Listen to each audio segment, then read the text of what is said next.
Sir ఇప్పుడు చెప్పండి gold ఈరోజు మళ్ళీ తగ్గిందని వింటున్నాము. ఆ! అసలు ఏంటి ఈ పెరుగుదలేంటి? తగ్గుదలేంటి? ఇప్పుడు పరిస్థితి ఎలా ఉంది గోల్డ్ పరిస్థితి? లాస్ట్ 2 డేస్ నుంచి అండ్ వరల్డ్ వైడ్‌గా చూసుకుంటే gold and silver too much drop అవుతున్నాయండి.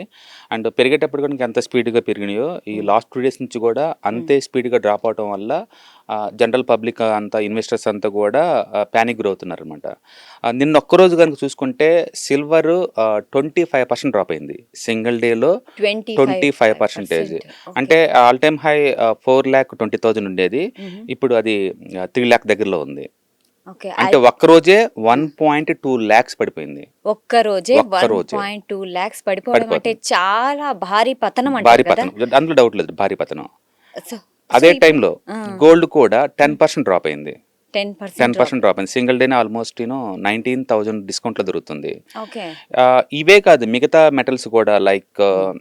యురేనియం కావచ్చు, లేదా పల్లాడియం కావచ్చు, లేకపోతే జింక్ కావచ్చు, కాపర్ కావచ్చు, ఐరన్ కావచ్చు, ఈవెన్ నార్మల్ ఆయిల్స్ కూడా అంటే ఎక్సెప్ట్ నేచురల్ గ్యాస్ తప్ప హుహు. నార్మల్ క్రూడ్ ఆయిల్ కూడా నిన్న డ్రాప్ అయింది. నిన్న ఒక్కరోజే ఈ మెటల్స్ మొత్తం డ్రాప్ అవటం వల్ల ప్రపంచవ్యాప్తంగా 10 ట్రిలియన్ లాస్ అయ్యారు. ఓహ్! 10 10,000,000,000,000. ట్రిలియన్ ఎంత అంటే జాన్యువరి 38, 2026ని ప్రపంచం ఇంకొక 50 సంవత్సరాలు గుర్తుంచుకుంటది. ఓకే. ఎందుకంటే ఆ! ఇంత పెద్ద వెల్త్ డిస్ట్రక్షన్ అనేది చరిత్రలో అసలు లేదు. భారీ పతనం భారీ అంటారైతే. పతనం. ఎందుకంటే గ్రేట్ డిప్రెషన్ అప్పుడు అమెరికాలో కూడా ఇంత లేదు. ఆ హుహు. స్టాక్ మార్కెట్ ఇంతగా డెవలప్ అవ్వలేదు ఆ టైంలో. అండ్ కోవిడ్ అప్పుడు ఇంత లేదు. అండ్ డాట్ కామ్ బబుల్ 2000 అప్పుడు ఇంత లేదు. ఇంతవరకు చరిత్రలో ఇంత దారుణమైన పతనం మనం ఎప్పుడు చూడలేదు. అవును. ఎందుకంటే 10 ట్రిలియన్ 10 ట్రిలియన్ చాలా ఏంటంటే పెద్ద అమౌంట్ చాలా అది. పెద్ద మొత్తం అండ్ అసలు. సింగిల్ డేలో 30% పట్టడం అనేది ఒక ఒక మెటల్ ఒక అసెట్ వాల్యూ కోల్పోవటం అనేది ఇట్స్ షాకింగ్ అనమాట బేసికల్‌గా. ఇంత భారీ పతనానికి ఏంటి కారణం? యాహ్! బేసికల్‌గా మనం లాస్ట్ 1 ఇయరే చూసుకున్నాం అనుకోండి. సిల్వరు 1 ఇయర్‌లోనే హ్మ్. 250% పెరిగింది. పెరిగింది. హ్మ్. 250% ఆ స్పీడ్, హ్మ్. ఆ వెలాసిటీ మనం చూస్తే గనక ఎవరికైనా భయమేసి అంత పెరిగిపోయింది. ఈవెన్ గోల్డ్ కూడా లాస్ట్ 1 ఇయర్‌లో ఆల్‌మోస్ట్ 85% డ్రాప్ పెరిగింది. ఓకే. అంత పెరిగినప్పుడు ప్రాఫిట్ బుకింగ్ ఏదో స్టేజ్‌లో జరిగిద్ది. అవును. అది సడెన్‌గా ఒకేసారి జరిగేసరికి వరల్డ్ వైడ్‌గా హ్మ్. అండ్ నిన్న ఈ 2 డేస్‌లో దారుణంగా డ్రాప్ అయింది. పర్టిక్యులర్‌గా నిన్న ఫ్రైడే అవ్వటం, మార్కెట్ హాలిడే రేపటి నుంచి హాలిడేస్ కదా! సాటర్‌డే, హ్మ్. సండే. హ్మ్. అందుకని ఫ్రైడే అవ్వటం వల్ల ఒకటి ప్రాఫిట్ బుకింగ్ జరిగింది. ప్రపంచవ్యాప్తంగా అన్ని స్టాక్ ఎక్స్‌చేంజ్‌లు కూడా ఈ future contracts, option contract trading అప్పుడు మార్జిన్స్ ఎక్కువ అడుగుతున్నారు. ఓకే. ఒకప్పుడేంటంటే ఒక 1,00,000కి ఒక 15% మార్జిన్ సరిపోయేది. ఎప్పుడైతే ఈ రేట్లు బాగా పెరుగుతున్నాయో వాళ్ళు డిపాజిట్స్ ఎక్కువ అడుగుతున్నారు ఇన్వెస్టర్ దగ్గర నుంచి. ఓకే. అందుకని ఇన్వెస్టర్స్ దగ్గర డబ్బులు లేనోళ్ళందరూ ఒక్కొక్కళ్ళు క్లోజ్ చేసుకుంటూ వస్తున్నారు పొజిషన్స్‌ని. హుహుహు. అందరూ ఒకేసారి ఆ ప్రాఫిట్ బుకింగ్‌కి ఈ పొజిషన్స్ క్లోజింగ్ వల్ల ఏందంటే వరల్డ్ వైడ్‌గా ఒకసారి పానిక్ క్రియేట్ అయింది. నిన్న మొత్తం ఫ్రైడే మార్నింగ్ నుంచి అండ్ మిడ్‌నైట్ వరకు మీరు ఏ ఇంటర్నేషనల్ మీడియా చూసుకోండి. హ్మ్. మెటల్స్. మెటల్స్ పర్టిక్యులర్‌గా దీని మీదే. హ్మ్. సిల్వర్ ఒకటే ఒక న్యూస్ వరల్డ్ మొత్తం అవును. ఫ్లోట్ అవుతా ఉంది. హ్మ్. ఎందుకంటే ఇట్స్ షాకింగ్ అనమాట. ఆల్‌మోస్ట్ 10 ట్రిలియన్ హ్మ్. సింగిల్ డేలో లాస్ అవ్వటం అనేది హ్యూమన్ చరిత్రలో ఇంతవరకు జరగలేదు. ఇంత మోడర్న్ ఏరియాలో జరిగిద్దని ఎవరు ఊహించరు. అవును.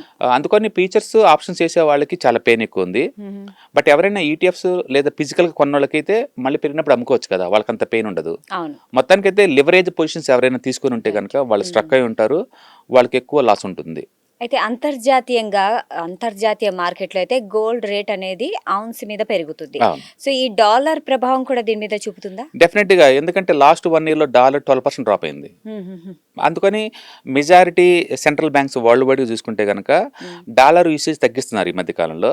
అండ్ వాళ్ళ దగ్గర ఉన్న డాలర్ నిల్వను కూడా లేదు. ఎంతో కొంత గోల్డ్‌లోకి షిఫ్ట్ చేస్తా ఉన్నారు. ఓకే. అట్లా ప్రపంచవ్యాప్తంగా ఈ బ్యాంక్స్ ఎప్పుడైతే సిల్వర్‌ని, గోల్డ్‌ని కొనటం బిగించేసాయో అప్పటి నుంచి ఫాస్ట్‌గా పెరగడం స్టార్ట్ అయింది. ఓకే. దానికి తోడు హ్మ్. ఏంటంటే ఇండస్ట్రియల్ వైస్ కూడా డిమాండ్ ఉంది. వరల్డ్ మొత్తం ఇప్పుడు పీక్ లెవెల్‌లో రన్ అవుతున్నాయి. ఆర్టిఫిషియల్ హ్మ్. ఇంటెలిజెన్స్ కావచ్చు, డేటా సెంటర్స్ కావచ్చు, ఎలక్ట్రానిక్స్ మ్యానుఫ్యాక్చరింగ్ కావచ్చు. వీటన్నిటిలో వీటిని వాడతారు కాబట్టి ఇండస్ట్రియల్ డిమాండ్ కూడా పెరుగుతుంది. ఓకే. అట్లా industrial demand central banks buying వల్ల స్పీడప్ అయింది. బట్ హుహు. సిల్వర్ మాత్రం టూ మచ్ పెరిగింది. అందులో డౌట్ లేదు. హ్మ్. ఈ మూవ్స్‌ని మనం టెక్నికల్‌గా ఏందంటే పరబాలిక్ మూవ్స్ అంటామనమాట. ఇంత షార్ప్‌గా మూవ్ జరిగినప్పుడు ప్రాఫిట్ బుకింగ్ ఎంతో కొంత జరిగిద్ది. అవును. బట్ ఈ సివియారిటీ అని చెప్పేసి ఎవరు ఊహించరనమాట.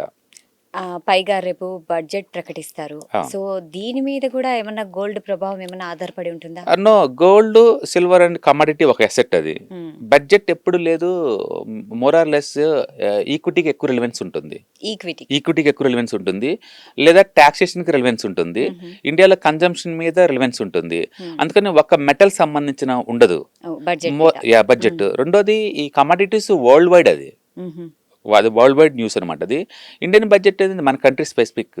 అందుకని బడ్జెట్ వల్ల ఈ గోల్డ్ సిల్వర్ ఎఫెక్ట్ అవుతుందని అనుకోను. కాకపోతే వాళ్ళు ట్యాక్స్లు, ఇంపోర్ట్ ఎక్స్పోర్ట్ ట్యాక్స్లు పెంచడం తగ్గడం లాంటివి చేస్తుంటారు. బట్ ఇట్ మస్ట్ బి అదే నెగ్లిజిబుల్. కస్టమ్స్ తగ్గినప్పుడు ధరలు కూడా కొంచెం తగ్గుతాయి. నెగ్లిజిబుల్ అది. బట్ ఈ పాయింట్ ఆఫ్ టైం అంటే వరల్డ్ వైడ్ గా ప్యానిక్ జరుగుతున్నాయి కాబట్టి రేటు మళ్ళీ కన్జర్వేటివ్గా అయిపోయింది అనమాట. ఇప్పుడున్న రేట్తో నెక్స్ట్ ఏం జరగబోతుందంటే ఇంకొంచెం డ్రాప్ అయ్యే ఛాన్స్ ఎక్కువ ఉంది. కాబట్టి ఇన్వెస్టర్లు ఎవరైనా ఇన్వెస్ట్మెంట్ చేద్దాం అనుకుంటే ఒక 1 వీక్ 10 డేస్ వెయిట్ చేసేసి రేటు కనుక స్టేబుల్ అయితే అక్కడ ఇన్వెస్ట్ చేసుకోవచ్చు. బట్ అందరూ అంటున్నట్టు ఇక్కడి నుంచి ఇంకా పర్మనెంట్గా డ్రాప్ అవడం అంటే ఏముండదు. ఎందుకంటే ఫిజికల్ మెటల్స్కి ఎప్పుడు డిమాండ్, హ్యూజ్ డిమాండ్ ఉంటుంది వరల్డ్ వైడ్గా. ట్రంప్ ఉన్నంత కాలం మనం ఈ గోల్డ్, సిల్వర్ ఇలాంటి మెటల్స్ ఉంచుకోవచ్చు. కాకపోతే ఏదో ఒక స్టేజ్లో ప్రాఫిట్ బుకింగ్ కంపల్సరీ. అది నిన్న మొన్న జరిగింది. సడన్గా జరిగేసరికల్లా మార్కెట్ ప్యానిక్ అవుతుంది అంతే. బట్ స్టిల్ లాస్ట్ 1 year తో పోల్చుకుంటే సిల్వర్ ఇప్పటికి కూడా మీరుగా 230% ప్రాఫిట్లో ఉన్నారు, గుర్తుపెట్టుకోండి. అండ్ గోల్డ్ కూడా స్టిల్ మీరు ప్రాఫిట్లో ఉన్నారు. కాబట్టి ఎవరైనా 1 month బ్యాక్ ఎంటర్ అయితే వాళ్ళు లాస్ అయి ఉండొచ్చేమో, కానీ అదర్వైజ్ లాంగ్ టర్మ్ ఇన్వెస్టర్లు ఎవరు కూడా దీన్ని లాస్ అనుకోలేరు. అయితే ఇప్పుడు గోల్డ్ ఇంత భారీ పతనంకి వచ్చింది కదా, సో ఇది ఎన్ని రోజులు ఉండొచ్చు? అంటే ఇంకా పతనం అవుతూనే ఉండవచ్చు అంటే మీ అంచనా ప్రకారం? యా, బేసికల్గా ఇప్పుడు వీకెండ్ వచ్చింది కాబట్టి మార్కెట్ ఎంతకంత టైం తీసుకొని రీథింకింగ్ చేస్తుంది. రెండోది ఇంకెవరైనా పొజిషన్స్ ఉన్నాయి అనుకోండి, వాళ్ళు క్లోజ్ చేయాలి కాబట్టి మండే, ట్యూస్డే 2 days అప్పుడు డౌన్ అవుద్ది. ఆ తర్వాత ఏమవుద్దంటే మార్కెట్ డిమాండ్ నిజంగా ఉంటే మళ్ళీ ఆ ప్లేస్ నుంచి రివర్స్ అయ్యే ఛాన్స్ ఉంది, లేదా 2-3 months కన్సల్టేషన్ అవ్వచ్చు. నేను అనుకోవటం ఏంటంటే గోల్డ్లో మేబీ ఇంకొక 10% కరెక్షన్, అంతకంటే ఎక్కువే ఉండదు. సిల్వర్లో మాత్రం ఇంకో 20% కరెక్షన్ ఉండే ఛాన్స్ ఎక్కువ ఉంది, అంతకంటే ఎక్కువ డ్రాప్ అయ్యే ఛాన్స్ లేదు. ఓకే, ఇప్పుడు చాలా మంది ప్రస్తుతం అయితే గోల్డ్ మీదే ఇన్వెస్ట్మెంట్ ఎక్కువ పెడుతున్నారు. సో ఇది వాళ్ళకి ఎలాంటి పరిణామం అంటారు? నో, బేసికల్గా మీరు ఒక సింగిల్ అసెట్ క్లాస్ ఏటి మీద సరే హెవీగా ఇన్వెస్ట్ చేయడం ద్వారా ఇలాంటి ప్యానిక్ వచ్చినప్పుడు చాలా స్ట్రెస్ గురవుతాం. సపోజ్ రియల్ ఎస్టేట్లో పెట్టారనుకోండి, అది ఇల్లిక్విడ్ కౌంటర్, ఇన్ టైంలో మీరు అమ్మలేరు. ఏదైనా ప్యానిక్ వచ్చినప్పుడు దాన్ని ఏం చేయలేము మనం, అది మనకి ఆస్తులకు ఉపయోగపడదు. అప్పుడప్పుడు అవి కూడా డ్రాప్ అవుతుంటాయి. అండ్ రెండోది, ఒకే అసెట్ గోల్డ్లో పెట్టామనుకోండి, ఇప్పుడు ఇలాంటి సంఘటనలు జరిగినప్పుడు మనం స్ట్రక్ అయిపోతాం అనమాట. అదే నువ్వు మల్టీ అసెట్లో పెట్టారనుకోండి, అన్ని రకాల అసెట్స్లో పెడతారు కాబట్టి ఎక్కడో చోట లిక్విడిటీ ఉంటుంది కాబట్టి మనకు అంత పెయిన్ ఉండదు. అందుకని ఒకే అసెట్లో ఎవరైనా పెట్టాలి, ఇన్వెస్ట్మెంట్ చేయాలనుకున్నప్పుడు కొంచెం లాంగ్ టర్మ్ తోటి ప్లాన్ తోటి పెట్టుకోవడం బెటర్ అనమాట. అయితే ఎందుకు చాలా మంది గోల్డ్ ని సేఫ్ హెవెన్ గా అని మనకు వాళ్ళు అనుకుంటూ ఉంటారు? ఇదే గోల్డ్ అనేదే సేఫ్ హెవెన్ అని ఎందుకు అనుకుంటారు? బేసికల్ గా మనం 3000 సంవత్సరాల హ్యూమన్ నాగరికత మనం చూసుకుంటే లేదు, గోల్డ్ ప్రతి స్టేజ్ లో కూడా మనిషి వాడుతూనే ఉన్నాడు. మొదట్లో కరెన్సీ లాగా వాడేవాళ్ళు, తర్వాత సొసైటీ సింబల్ లాగా వాడేవాళ్ళు. ఇప్పుడు ఇండియాలో అనుకోండి, వాళ్ళు మన కల్చరల్ హ్యాబిట్స్ అది దాంట్లో పాటుగా వాడతారు. అండ్ మన సంస్కృతిలో భాగంలాగా వాడతారు. స్త్రీ ధనంగా మనం అప్పచెప్తాము. యాక్చువల్గా బాబు పుట్టాడనగానే ఫస్ట్ మేనమామలు వచ్చేసి ఉంగరం, అంటే గోల్డ్ తోనే బిన్ అవుతాయి మన అకేషన్స్ అన్ని కూడా. అందుకని ఈ లాస్ట్ 1 year లో ఈ గోల్డ్ ఆల్మోస్ట్ 90% ర్యాలీలో ప్రపంచవ్యాప్తంగా కాతుకుత్త బెనిఫిట్ పొందే దేశం అంటే అది ఇండియానే ఖచ్చితంగా. ఒక లెక్క ప్రకారం వరల్డ్ గోల్డ్ కౌన్సిల్ ప్రకారం ఏంటంటే ఇండియాలో రఫ్గా 34,000 టన్నులు ఉంది ఈ రోజుకి. 34,000 టన్నులు గోల్డ్ ఉంది. అది ఎంత అంటే వరల్డ్ మొత్తం మీద అన్ని సెంట్రల్ బ్యాంక్స్ కలిపినా కూడా అంత ఉందన్నమాట. ఇంకా చెప్పాలంటే ప్రపంచవ్యాప్తంగా ఉన్న 11% గోల్డ్ మొత్తం ఇండియాలోనే ఉంది. కాబట్టి లాస్ట్ 1 year ర్యాలీ తోటి ఇండియాలో మెజారిటీ పీపుల్ బెనిఫిట్ పొందారు. నిన్న 2 days ర్యాలీకి డ్రాప్ అయినప్పుడు కాబట్టి ఎవరు ఎఫెక్ట్ అవుతారంటే ఫిజికల్ గా కొన్న వాళ్ళు ఎవరు ఎఫెక్ట్ అవ్వరండి, ఎందుకంటే వాళ్ళు అమ్మరు కదా వెంటనే. మళ్ళీ పెరిగినప్పుడు కావాలంటే అమ్ముకోవచ్చు. ఫీచర్స్, ఆప్షన్స్ ఎవరైనా గేమ్ ఆడి ఉంటే వాళ్ళు లాస్ అవుతారు తప్ప అందరూ ఇన్వెస్టర్స్ లాస్ అయ్యే ఛాన్స్ లేదు. సాక్షి టీవీ ప్రసారాలను నిలిపివేయటం చట్టరీత్యా నేరం. సాక్షి టీవీ ప్రసారాల కోసం మీ స్థానిక కేబుల్ ఆపరేటర్ను వెంటనే సంప్రదించండి. DTH లో, ఇంటర్నెట్లో కూడా సాక్షి టీవీ ప్రసారాలను వీక్షించవచ్చు.